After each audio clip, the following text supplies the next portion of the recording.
कोई नहीं बता पाया कि 7 दिन में मुक्ति कैसे होगी। सब कहने लगे जन्म जन्म मुनि जतनु कराही, अंत राम कही आवत नाही। अरे जन्म जन्म मुनि यत्न करते हैं लेकिन अंत राम कही, कहना तो चाहा लेकिन आवत नाही, आता नहीं है, राम नहीं आता मुख में। और आप कह रहे हो परीक्षित की 7 दिन में, देव कहीं बाजार सा भाजीपाला है, 7 दिन में मुक्ति हो जाए, संभव नहीं है, नो पॉसिबल, इम्पॉसिबल। सारे ऋषि मुनि साधु संत जब निरुत्तर हो गए, संत मंडली जब निरुत्तर हो गए, तब परीक्षित जी की व्याकुलता बढ़ने लगी। परीक्षित व्याकुल होने लगे, क्या मेरी मुक्ति संभव नहीं है? परीक्षित की आतुरता, परीक्षित जी की व्याकुलता बढ़ने लगी, क्या मेरी मुक्ति संभव नहीं 7 दिन में? क्या मेरा मोक्ष संभव नहीं 7 दिन में? और यही व्याकुलता, यही आतुरता अस्तित्व में से सद्गुरु को प्रकट कराती है। यही व्याकुलता, शिष्य की इसी व्याकुलता के कारण, शिष्य की इसी आतुरता के कारण इस अस्तित्व में से सद्गुरु की मूर्ति प्रकट होती है। आज वही सुखदेव जी जो अपने अंतःकरण में श्रीमद् भागवत की कथा को सुरक्षित रखा था, व्यवस्थित रखा था, आज वही परीक्षित जी को सुनाने के लिए, आज उसी भागवत को खुला करने के लिए सुखदेव जी महाराज अनायास उठ के चलने लगे। 16 वर्षीय, बिल्कुल बाल मूर्ति, श्याम वर्णीय 16 वर्षीय, घुंघराले केश, कोपिनवंतम कमंडलू हाथ में लिए, स्त्रियों और बालकों की झुंड में जब सुखदेव जी आए ना, तो स्त्रियों और बालकों की झुंड थी उनके पीछे। आज परीक्षित जी के इस सभा में सुखदेव जी का आगमन हुआ। बोलिए श्री सुखदेव जी महाराज की जय। सुखदेव जी का आगमन हुआ, और जैसे ही सुखदेव जी का आगमन हुआ ना, तो ये हजारों जो संत बैठे थे, सभी ने अपना आसन छोड़ के, सब सारे संत ऋषि मुनि अपने आसन से उठ खड़े हुए सुखदेव जी के स्वागत के लिए। और जैसे ही आगमन हुआ, तत्रा भवत भगवान व्यास पुत्रो यदृच्छया गामटमानो अनपेक्षः अलक्ष्यलिंगो लिजनावतुष्टो ऋतश्च बालेर अवधूत वेशः।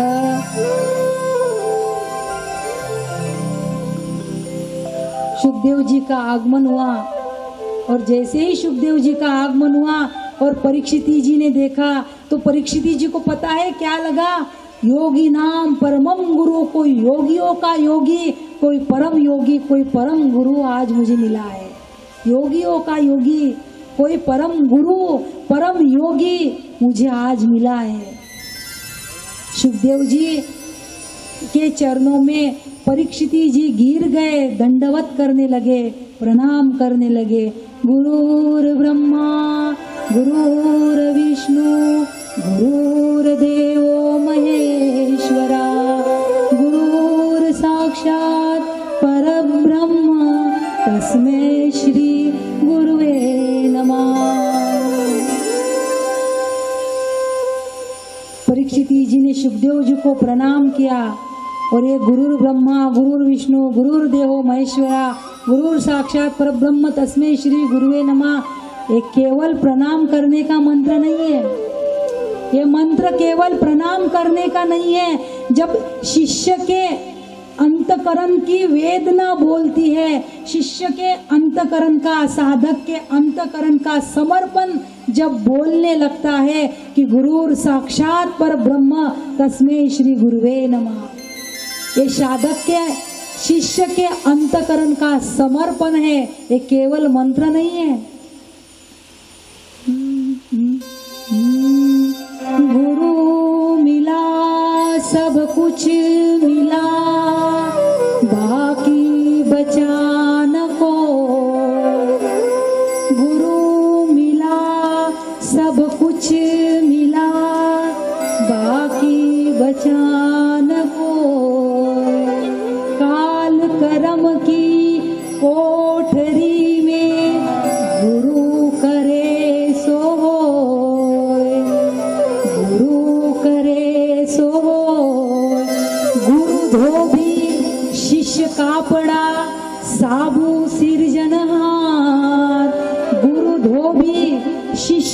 कापड़ा साबु सिरजनहार, सुरभि शिला पर धोइए तो निकसे ज्योति अपार।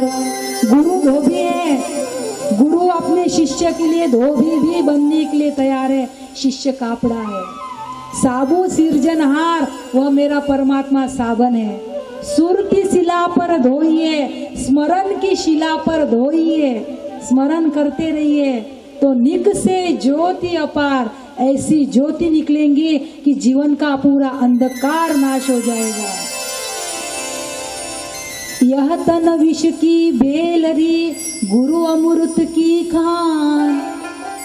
यह तन विष की बेलरी, गुरु अमृत की खान।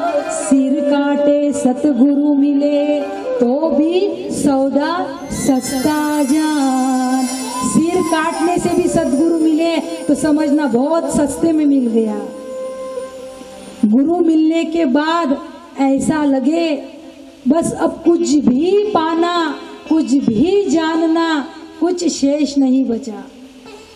गुरु मिल गया, सब कुछ मिल गया, अब कुछ भी पाना शेष नहीं रहा, कुछ भी जानना शेष नहीं रही, कोई दुनिया शेष नहीं रही, बस गुरु मिला। एक शिष्य कहता है अपने सद्गुरु को, क्या कहता है?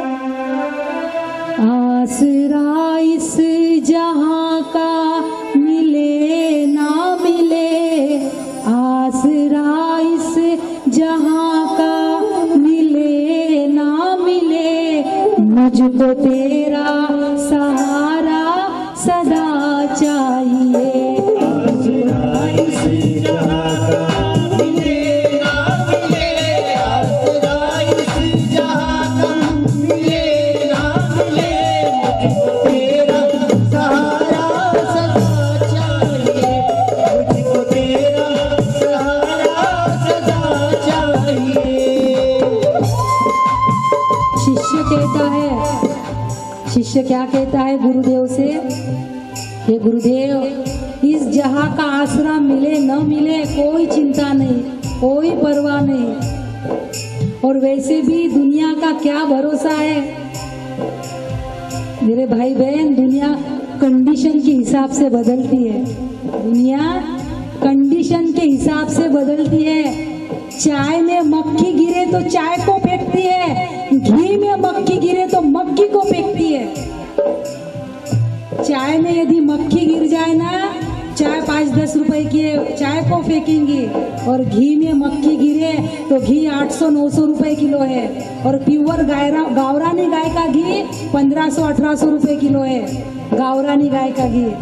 कंडीशन के हिसाब से दुनिया बदलती है। चाय में मक्खी गिरे तो मक्खी चाय को फेंकती है, और घी में मक्खी गिरे तो मक्खी को फेंकती है। क्या भरोसा है इस दुनिया का? ये दुनिया दो अनिया सा दुनिया, दो अनियों से चलती है दुनिया। ऐसा किया तो क्यों किया, ऐसा नहीं किया तो क्यों नहीं किया, घोड़े पे बैठा तो क्यों बैठा, पैदल चला तो क्यों चला। ये दुनिया है, ये है दुनिया। ये दुनिया दो रंगी है बाबा, ये दुनिया दो रंगी है बाबा, जिसके हाथ में है छुरा। ये दुनिया दो रंगी है बाबा, जिसके हाथ में है छुरा। बुरे को तो बुरा कहती है, लेकिन भले को भी बट्टा लगाती यारा। ये दुनिया ऐसी है। आपने गिरगिट देखा होगा ना, गिरगिट मराठी में सरडा कहते। गिरगिट 7 ही रंग बदलता है, लाल पीला हरा जो भी, लेकिन ये इंसान 700 रंग बदलेगा कि 7000 रंग बदलेगा, भरोसा नहीं है। इसीलिए आसरा इस जहां का मिले ना मिले, आसरा इस जहां का मिले ना मिले, आसरा इस जहां का मिले ना मिले, आसरा इस जहां का मिले ना मिले, मुझको तेरा सहारा सदा चाहिए, मुझको तेरा तेरा सहारा सदा चाहिए, मुझको तेरा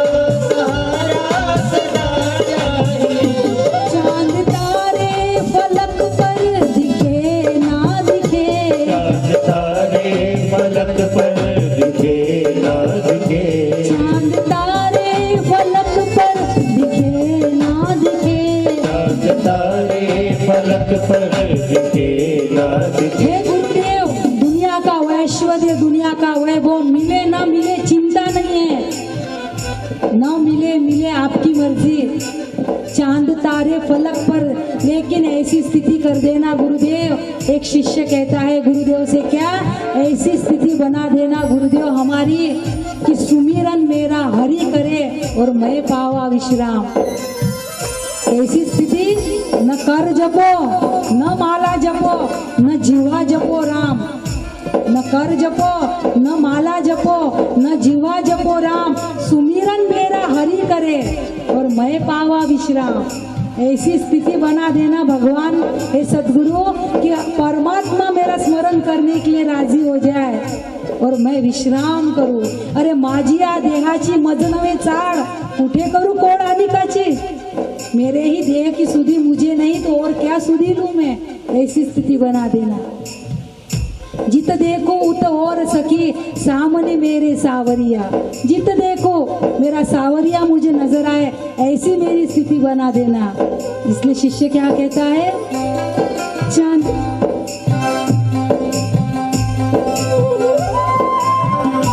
चांद तारे फलक पर दिखे ना दिखे, चांद तारे फलक पर दिखे ना दिखे, चांद तारे फलक पर दिखे ना दिखे, चांद तारे फलक पर दिखे ना दिखे, मुझको तेरा नजारा सदा चाहिए, मुझको तेरा नजारा सदा चाहिए, मुझको तेरा नजारा सदा चाहिए, मुझको तेरा नजारा सदा चाहिए, आसरा इस जहां का मिले ना मिले, आसरा इस जहां का मिले ना मिले, मुझको तेरा सहारा सदा चाहिए, मुझको तेरा सहारा सदा चाहिए, तेरा सहारा सदा चाहिए।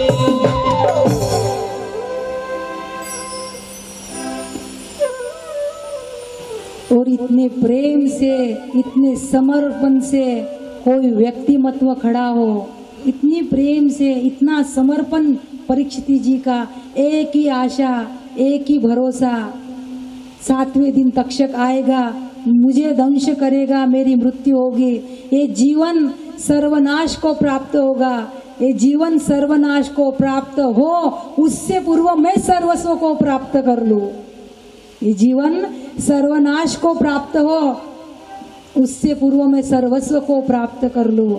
और कहते हैं अस्तित्व में से गुरु मूर्ति प्रकट हो गई, सुखे ए तो घरा नारायण स्वयं। आज कोई समुद्र नदी की ओर प्रवाहित हो रहा हो, कोई नदी समुद्र की ओर प्रवाहित होती है, ऐसा होता है, लेकिन आज कोई समुद्र कोई सागर सरिता की ओर प्रवाहित हो रहा है। और आज सुखदेव जी महाराज, आज अकर्तुम घटना घट गई, अस्तित्व में से गुरु मूर्ति प्रकट हो गई।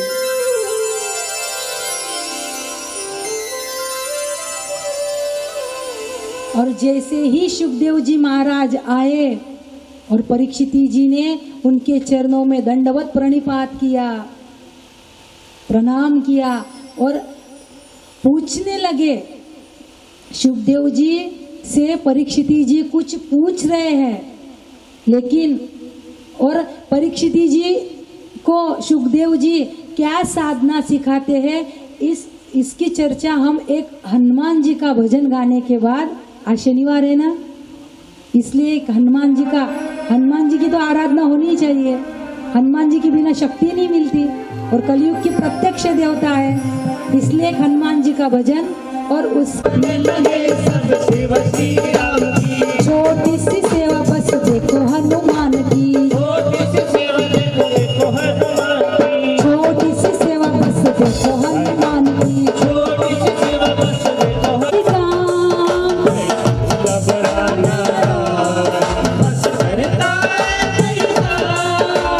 चुटकी बजाए हनुमान देखो, चुटकी बजाए हनुमान, चुटकी बजाए हनुमान देखो, चुटकी बजाए हनुमान।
हो गया था। राम जी अयोध्या में आ गए थे तो सारी सेवा हनुमान जी की, राम जी की हनुमान जी ही कर लेते थे सारी सेवा। तो लक्ष्मण, भरत, शत्रुघ्न, माता सीता सबको लगा कि ये सब सेवा कर लेते हैं हनुमान, हमारे हिस्से तो कोई सेवा नहीं आती। इसलिए चारों ने क्या किया, आपस में मिली भगत की और कहने लगे कि हनुमान जब जब प्रभु को जमाई आए ना तो तू चुटकी बजाने का क्या पता रहेगा कि राम जी को जमाई कब आया। इसलिए हनुमान जी ने लगातार 24 घंटे सेवा ले ली, 24 घंटे की सेवा चुटकी बजाने की। वाह वाह रे श्री राम के दीवाने, वाह वाह रे श्री राम के दीवाने। बैठ गया छत पर चुटकी बजाने, बैठ गया छत पर चुटकी बजाने। चाहे दिन हो चाहे रात, चाहे सुबह हो चाहे शाम, हो चाहे रात, चाहे सुबह हो चाहे शाम। चुटकी बजाए हनुमान, देखो चुटकी बजाए हनुमान, चुटकी बजाए हनुमान, देखो चुटकी बजाए हनुमान।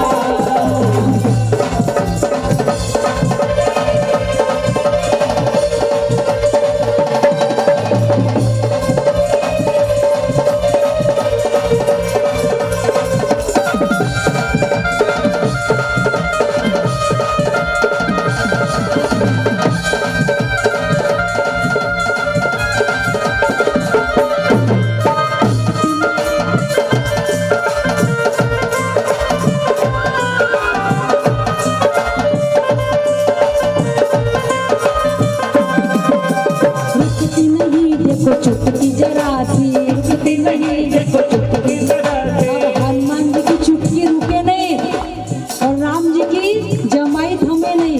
राम जी को जमाई पे जमाई आ रही है, क्योंकि चुटकी रुके तो जमाई रुके। रुकती नहीं देखो चुटकी जरा सी, रुकती नहीं देखो चुटकी जरा सी। थमती नहीं देखो राम की उबासी, थमती नहीं देखो राम की उबासी। रुकती नहीं देखो चुटकी जरा सी, रुकती नहीं देखो चुटकी जरा सी। थमती नहीं देखो राम की उबासी।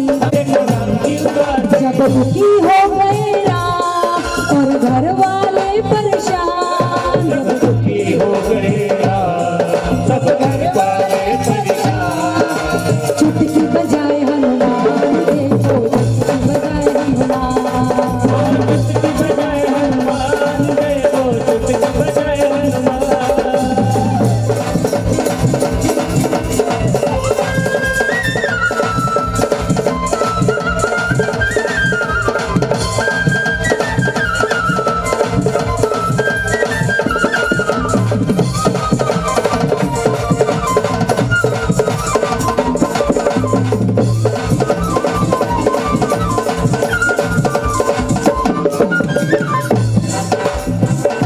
को लगने लगा कि राम जी को हुआ क्या। लक्ष्मण जी वेद पकड़ के लाए, सीता मैया नजर उतारे, भैया भरत दान करे।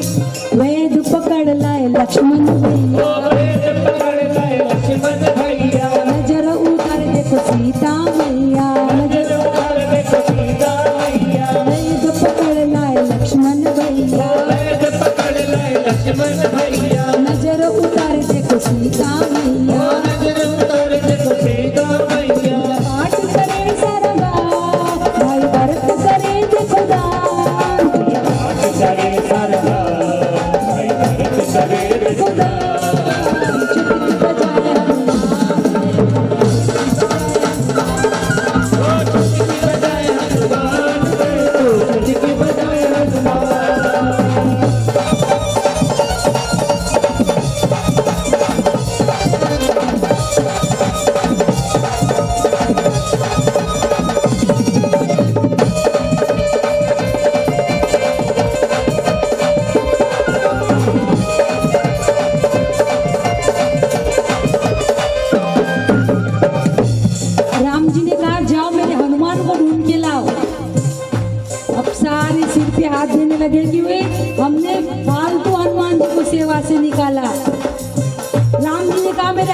हनुमान जाओ ढूंढ लाओ कोई मेरे हनुमान को,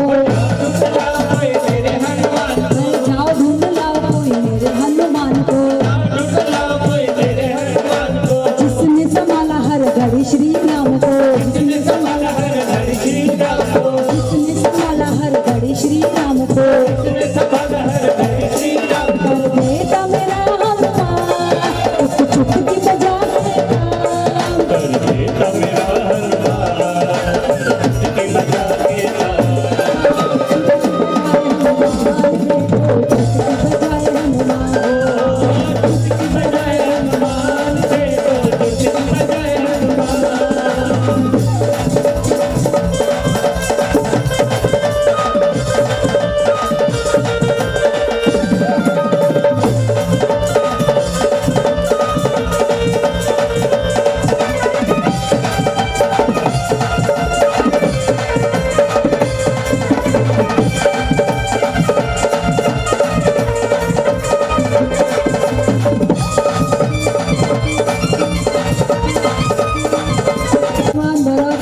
सीता मैया कहने लगी हनुमान तुझी सेवा से निकालना बड़ा महंगा पड़ा, बहुत महंगा पड़ा, क्योंकि राम जी की उबासी नहीं थम रही।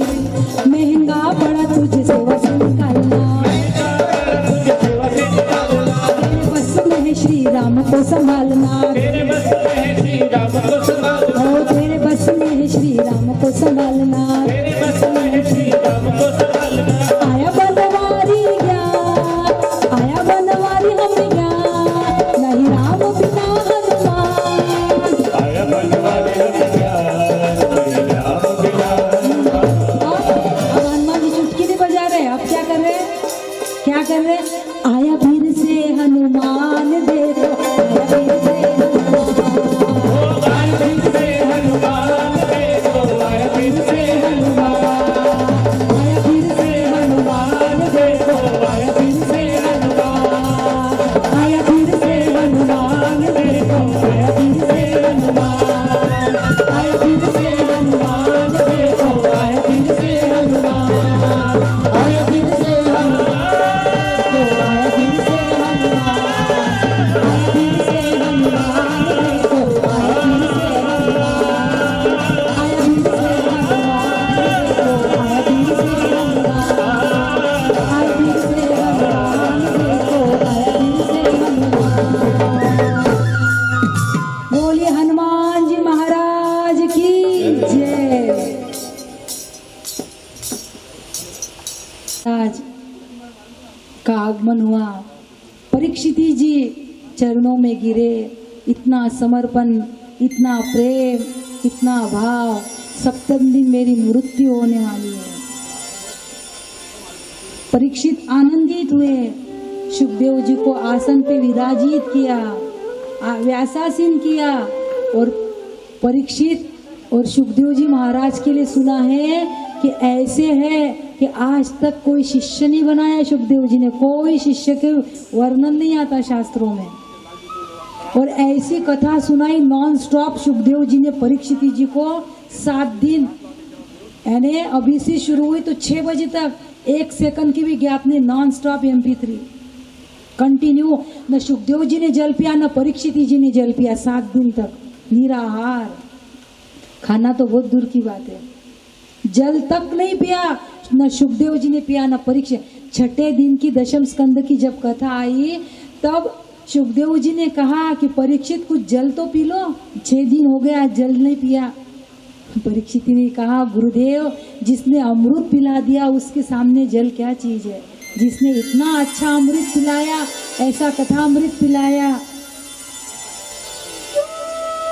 ऐसे सुखदेव जी महाराज और ऐसे राजा परीक्षित मामूली नहीं है। अरे सुखदेव जी तो ऋषि है, मुनि है, ऋषि मुनियों को आदत होती है तपस्या करने की, भूखा प्यासा रहे तो कोई बड़ी बात नहीं, लेकिन ये तो राजा थे, राजा तो रजोगुनी होता है, लेकिन एक राजा भी, एक राजर्षि भी आज महर्षि जैसा, ऋषियों जैसा आचरण।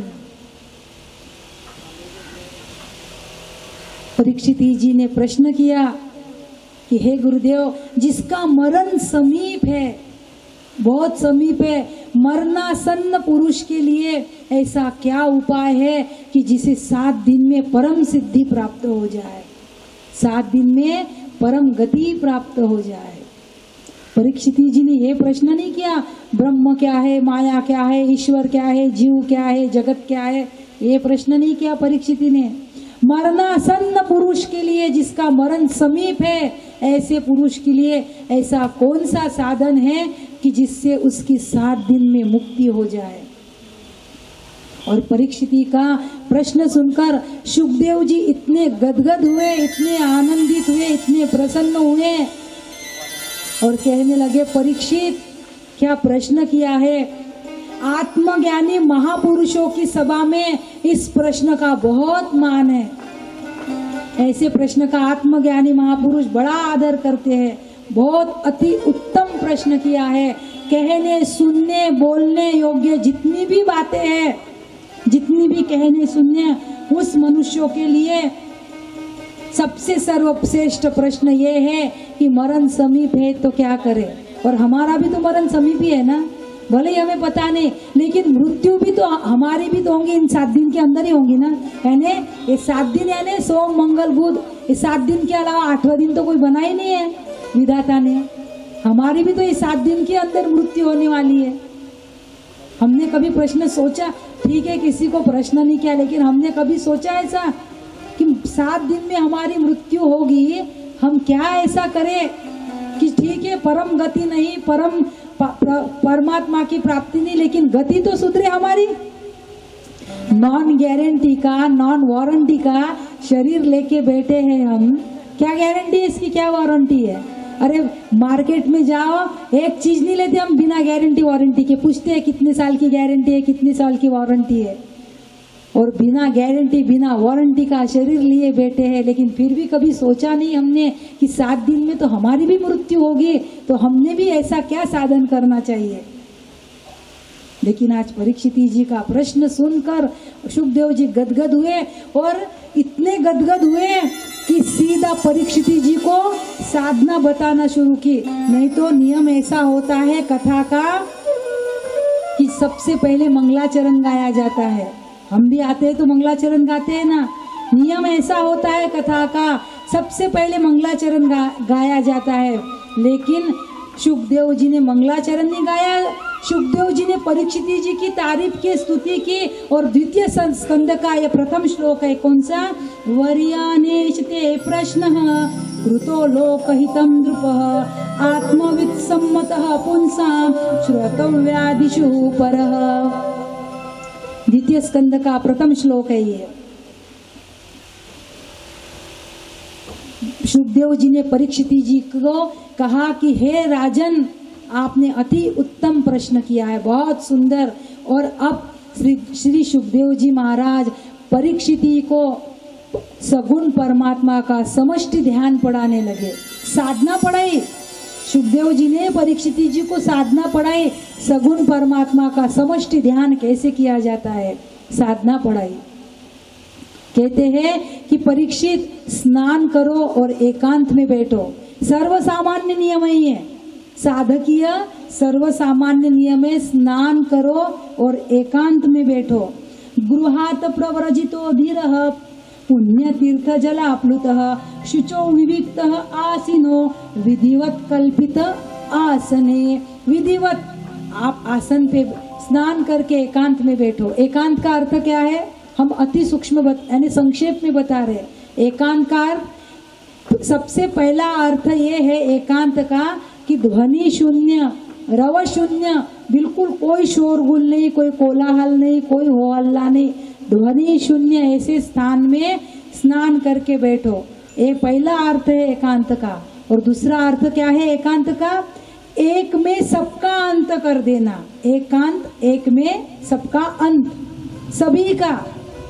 फिर शोरगुल हो रहा, हो हल्ला हो रहा, ध्वनियां आ रही, लेकिन हमने एक में सबका अंत कर दिया। ये साधक के जीवन की द्वितीय अवस्था है। लेकिन ये द्वितीय अवस्था जब तक न आए तब तक ध्वनि शून्य स्थान में एकांत में बैठो, स्नान करो, एकांत में आसन लगा कर बैठो। आसन बहुत है, स्वस्तिकासन, पद्मासन, बहुत आसन है, लेकिन हम सुख पूर्वक जिस आसन में बैठ सके ऐसे सुखासन में बैठो। जैसे हम सुखासन में बैठे, जो हमें अनुकूल हो, जिसमें हमें तकलीफ न हो, घुटनों को सब चीज को तकलीफ ना हो, ऐसे सुखासन में बैठो। स्नान करो, एकांत में सुखासन लगाकर बैठो और ओमकार का ध्यान करो। ओमकार, अकार ब्रह्मा, उकार विष्णु, मकार महेश्वर, ओमकार का ध्यान करो। यानी उत्पत्ति, स्थिति और लय, इन तीनों क्रियाओं को देने वाला एक ओमकार, उसका ध्यान करो। और फिर उसी ओमकार से अपने किसी, जो भी तुम्हें आराध्य है, जो भी तुम्हारी इष्ट प्रतिमा है, उस ओमकार से अपने आराध्य की सगुण मूर्ति प्रकट करो उस ओमकार से। क्योंकि हमारे विकार सगुण है, काम क्रोध लोभ सब सगुण है, हमारा मन सगुण है, हमारी इंद्रिया सगुण है, इसीलिए सगुण का आश्रय करना निहायत जरूरी है। कोई कहते हैं निर्गुण का ध्यान करो, ये करो, उनको लखलाप निर्गुण का ध्यान, लेकिन हम सगुण है, हमारे विकार सगुण है, हमारा मन सगुण है, हमारी इंद्रिया सगुण है, इसीलिए सगुण का आश्रय करना निहायत जरूरी है। इसीलिए उस ओमकार से किसी सगुण अपने आराध्य की मूर्ति प्रकट करो और उसका ध्यान करो। एक एक अंग का ध्यान धारणा करो। इसको एक अर्थ में हम त्राटक भी कह सकते, त्राटक करते हैं ना, एक एक अंग का। पहले चरण कमल का त्राटक करो, धारणा करो, बाद में कटी प्रदेश, बाद में वक्षस्थल और बाद में मुखमंडल, एक एक अंग का त्राटक करो। और बाद में फिर सर्वांग का त्राटक, एक एक अंग का करना उसे धारणा कहते हैं, सर्वांग का त्राटक करना उसे ध्यान कहते हैं, और वही ध्यान धीरे धीरे फिर समाधि में पहुंचाता है। इसलिए अपने शरीर को शिथिल करके अपनी परमात्मा ऊर्जा को एक जगह केंद्रित करते परमात्मा का ध्यान करो। श्री सुखदेव जी महाराज ने परीक्षित जी को सगुण परमात्मा का समष्टि ध्यान यानी साधना पढ़ाई। इसके पश्चात भगवान के स्थूल और सूक्ष्म रूपों का वर्णन किया। भगवान के स्थूल रूप कैसे, सूक्ष्म रूप कैसे, इन सारे रूपों का वर्णन किया। बाद में सद्यो मुक्ति और क्रम मुक्ति की साधना पढ़ाई। सद्यो मुक्ति और क्रम मुक्ति कैसी होती है वो साधना पढ़ाई। और उसके पश्चात सकाम उपासना बताई। शिव जी की उपासना करने से शौर्य की प्राप्ति होगी, उर्वशी की उपासना करने से सुंदर स्त्री प्राप्त होगी, सुंदर पत्नी प्राप्त होगी उर्वशी। इंद्र कुबेर आदि की उपासना करने से धन आदि की प्राप्ति होगी। ऐसी सकाम उपासना बताई, एक एक उपासना बताई। और अब परीक्षित जी ने सुखदेव जी को प्रश्न पूछा, गुरुदेव ये परमात्मा सृष्टि की रचना कैसे करते हैं, परमात्मा सृष्टि का सृजन कैसे करते हैं। भूय एव विवित्सामि भगवानात्ममायया यथेदं सृजते विश्वं दुर्विभाव्यम् अधीश्वरे यथा गोपायति विभुर्यथा संयच्छते पुनः यां यां शक्तिमुपाश्रित्य पुरुषशक्तिः परः पुमान् आत्मानं क्रीडयं क्रीडन् करोति विकरोति च। सुखदेव जी से परीक्षित जी ने प्रश्न पूछा कि परमात्मा ने सृष्टि की रचना कैसे की, कैसे इस सृष्टि को रचा। और कहते हैं कि अब सुखदेव जी ने भगवान का मंगलाचरण गाया। अभी तक नहीं गाया, नहीं तो नियम ऐसा है कि सबसे पहले गाना चाहिए। तो सबसे पहले सारी साधना पढ़ाई, समष्टि ध्यान पढ़ाया, और अब सुखदेव जी ने भगवान का मंगलाचरण गाया। जो स्मरण करने योग्य है, जो अर्चन करने योग्य है, जिसका पूजन करने योग्य है, ऐसे परमात्मा यदुवंश में श्री कृष्ण भगवान प्रकट हुए, उन्हें मैं प्रणाम करता हूँ, मैं नमन करता हूँ। यत् कीर्तनम यत् स्मरणम यदीक्षणम यदवंदनम यश्रवणम यदर्णहम लोकस्य सद्यो विदुनोति कल्मषम तस्मै सुभद्र श्रवसे नमो नमः। सुखदेव जी महाराज ने अब परमात्मा को प्रणाम किया, नमन किया, मंगलाचरण गाया और कहने लगे, परीक्षित तुमने पूछा कि परमात्मा ने सृष्टि की रचना कैसे की, तो भैया पहले कुठेच नव्हते काही, पहिले कुठेच नव्हते काही, चंद्र सूर्य तारा नाही, अवघे शून्यच होते पाही। पहले कहीं पे कुछ नहीं था, सारा हिरण्यगर्भ था, सारा हिरण्यगर्भ था। और उसी हिरण्यगर्भ में यदा कदा अहंकार चेतित होता है, मद अहंकार की निर्मित होती है, और उसी महत तत्व को एक स्फुरन उगाया, उसी महत तत्व को एक स्फुरन उगाया कि मैं एक हूँ, मुझसे अनेक हो, मैं एक हूँ, मुझसे अनेक हो, मैं हूँ, मैं हूँ, मैं हूँ, मुझसे अनेक हो, अनेक हो, अनेक हो। एको अहम बहुत श्याम, एक से बहुत हो, ऐसा स्फुरन उगाया। इस स्फुरन से परीक्षिति, इस संकल्प से 3 गुणों की उत्पत्ति होती है। इस संकल्प से 3 गुण उत्पन्न होते हैं, तामस, राजस और सात्विक। तामस अहंकार से पंचतत्व, पंचतन मात्रा, शब्द स्पर्श रूप रस गंध, ये जो है पृथ्वी आकाश जल तेज वायु, ये पंचतन मात्रा और पंचतत्व। तामस अहंकार से, राजस अहंकार से इनको भोगने वाली इंद्रिया, यानी 5 ज्ञानेंद्रिया, 5 कर्मेंद्रिया, 10 इंद्रिया, और सात्विक अहंकार से इस इंद्रियों को भोगने वाली इंद्रियों की देवता, सारे देवता, हर एक इंद्रियों पे देवता का स्थान है ना। आंखों में अश्विनी कुमार, एक एक जगह पे एक एक देवता का स्थान है। इंद्री द्वार झरों का नाना, तह तह बैठे सूर करी थाना। सूर्य यानी देवता अपना स्थान लगाए।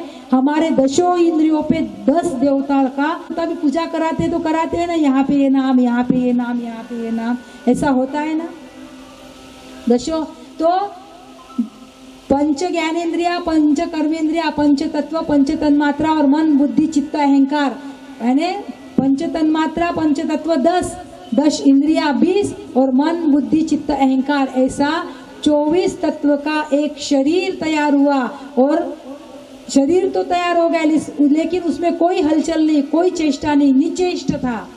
तब मेरे परमात्मा ने, उस हिरण्यगर्भ परमात्मा ने उसमें प्रवेश किया। तदे वानु प्राविशत, उसमें प्रवेश किया सूक्ष्म अंश रूप से, जिसे ही हम चैतन्य के, चेतना, आत्मा जो हम कहते हैं, परमात्मा ने उसमें प्रवेश किया। शरीर हिलने लगा, शरीर हिला, शरीर जल में गिरा, पानी में गिरा, और उस प्रथम पुरुष का सर्वप्रथम नाम नारायण हुआ।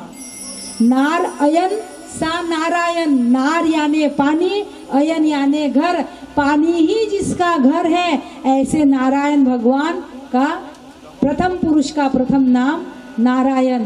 नारायण के नाभि कमल, नाभि से एक कमल का आविर्भाव होता है, उस कमल पे ब्रह्मा जी की उत्पत्ति होती है।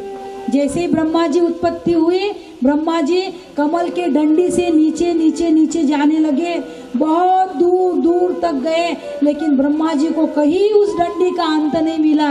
आखिर थककर ब्रह्मा जी फिर से कमल पे आके बैठ गए और सोचने लगे कि मुझे किसे उत्पन्न किया, मुझे किसने उत्पन्न किया, मेरा उत्पत्ति करता कौन है। तो उसी समय आकाशवाणी हुई, तप तप तप, हे ब्रह्मा जी आप तपस्या करिए। और ब्रह्मा जी ने सहस्त्र वर्ष तक तपस्या की। उस तपस्या के फल स्वरूप ब्रह्मा जी को परमात्मा का दर्शन हुआ, और परमात्मा ने ब्रह्मा जी को सृष्टि रचना का आदेश दिया कि ब्रह्मा जी आप सृष्टि की रचना कीजिए। ब्रह्मा जी ने कहा, प्रभु मैं सृष्टि की रचना तो करूं, लेकिन मुझे अहंकार हो गया तो कि मैंने सृष्टि की रचना की। तो भगवान ने कहा, ब्रह्मा जी सुनो, यही चिंतन करना कि सर्वत्र मैं ही मैं हूँ, सर्वत्र मेरा ही वास है, सब दूर मैं ही मैं हूँ।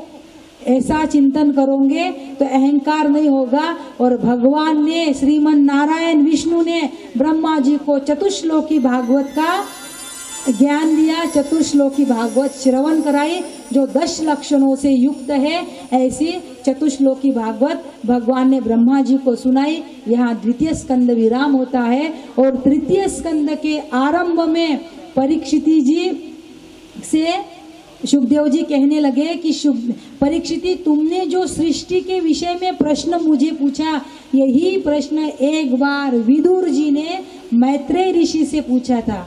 एक बार महात्मा विदुर मैत्रेय जी से पूछा था। इसका प्रकरण तृतीय स्कंद में आएगा और तृतीय स्कंद की कथा को हम कल देखने का ठीक 1 बजे हम प्रयास करेंगे। अभी हम सत्संग विराम करते हैं क्योंकि द्वितीय स्कंद यहाँ विराम हो गया है। तृतीय स्कंद की कथा को हम कल देखने का प्रयास करेंगे। सत्संग विराम होता है और 2-5 मिनट हरि नाम कीर्तन, बाद में आरती।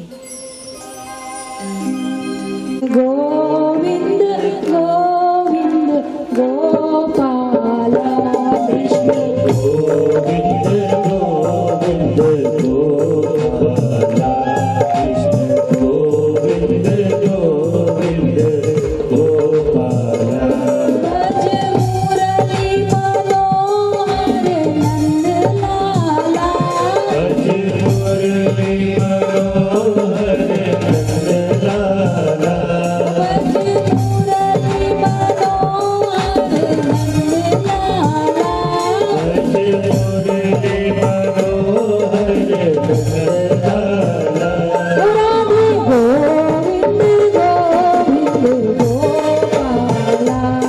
राधे गोविंद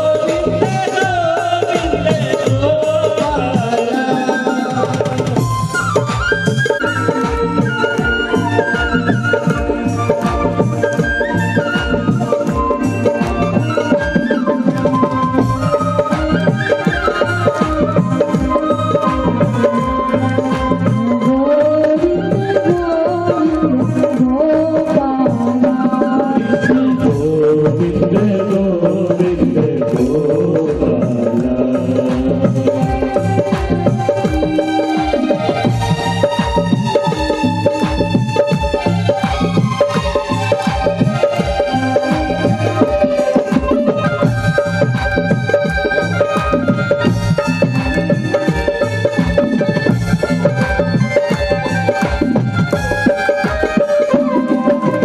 गोविंद गोविंद गोपाला कृष्ण गोविंद गोविंद गोपाला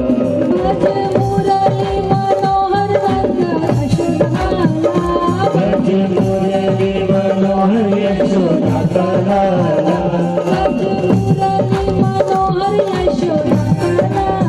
ओ भज मुरली मनोहर यशोदा लाला राधे गोविंद गोविंद गोपाला राधे गोविंद गोविंद गोपाला राधे गोविंद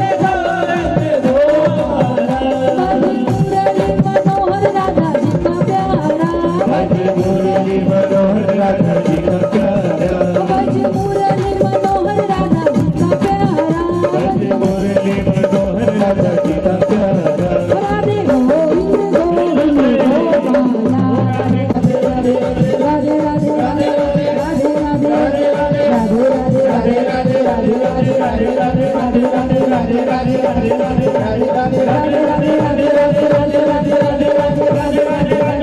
राधे राधे राधे राधे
जाएंगे छूट।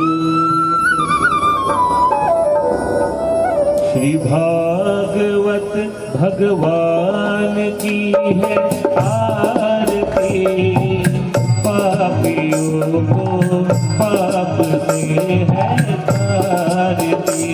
श्री भागवत भगवान की है आरती, पापियों को पाप से है तारती।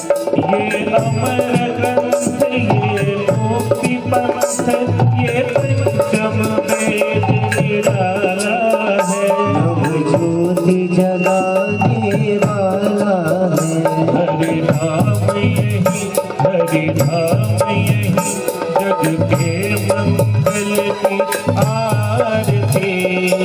पापियों को पाप से है तारती। श्री भागवत भगवान की है आरती, पापियों को पाप से है तारती। श्री मधुसूदन की आरती, पापियों को पाप से है तारती। श्री भागवत भगवान की है आरती, पापियों को पाप से है तारती। ये दिखाने वाला है, दीप बनाने वाला है। श्री राम यही, हरि राम यही, प्रभु के महिमा आरती। पापियों को पाप से है तारती। श्री भागवत भगवान की है आरती, पापियों को पाप से है तारती। पापियों को पाप से है तारती। पापियों को पाप से है तारती। जय जय सद्गुरु दीन दयाल से जय जय सद्गुरु दीन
Bye.